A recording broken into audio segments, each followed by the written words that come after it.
उत्तर प्रदेश में सरकार विद्यालयों में कायाकल्प योजना के तहत आधारभूत सुविधाएं उपलब्ध करा रही है, जिसके चलते जनपद को प्रदेश में दूसरा स्थान मिला है। विद्यालयों का धीरे धीरे स्वरूप बदल रहा है।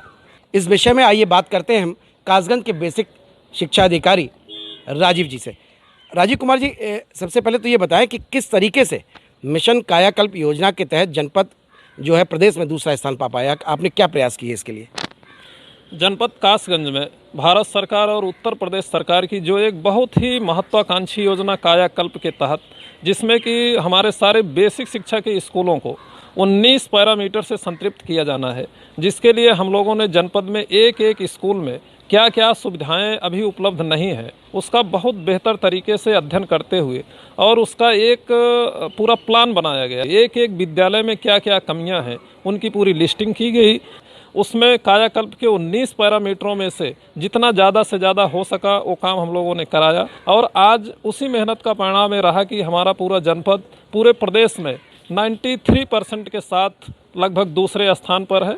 और जो कुछ भी कार्य बचे हुए हैं उसकी भी हमारे लोगों के द्वारा लिस्टिंग कर ली गई है। इसके बाद हमारा लोगों का ये भी प्रयास है कि जो भी आधारभूत सुविधाएं हैं उसको प्राप्त करने के बाद एजुकेशनल, जो कि निपुण भारत के तहत उत्तर प्रदेश सरकार द्वारा एक मिशन मोड में कार्यक्रम चलाया जा रहा है कि बच्चों को बेहतर शैक्षणिक व्यवस्थाएं और बेहतर शिक्षा मिले, उस पर भी हम लोग पूरा प्लान तरीके से कार्य कर रहे हैं। हमारे जनपद के सारे SRG, ARP, शिक्षक संकुल, हम लोगों के द्वारा वो प्लान बनाया गया है और सारे स्कूलों को हम लोग ये चाहेंगे कि जो भी टारगेट निपुण भारत के तहत डिसाइड किए गए हैं वो हमारे बच्चे भी उसे प्राप्त करें, उन दक्षताओं को प्राप्त करें।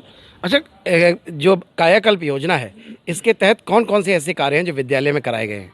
कायाकल्प के तहत 19 पैरामीटर हैं, जिसमें कि जैसे जल संसाधन की उपलब्धता है, मल्टीपल हैंड वॉश यूनिट है, टॉयलेट है, यूरिनल है, किचन शेड है और बच्चों के लिए जो भी वहाँ व्यवस्थाएं, टाइलीकरण है, वहाँ पर फर्नीचर की सुविधाएं हैं। ऐसे ही हमारे सारे पैरामीटर हैं, जिसमें कि 19 पैरामीटर में ढेर सारी चीज़ें सम्मिलित हैं। ये सारे काम कराए गए हैं। सरकार के द्वारा विद्यालयों में बच्चों के नामांकन की प्रक्रिया तेज करने के निर्देश दिए गए हैं।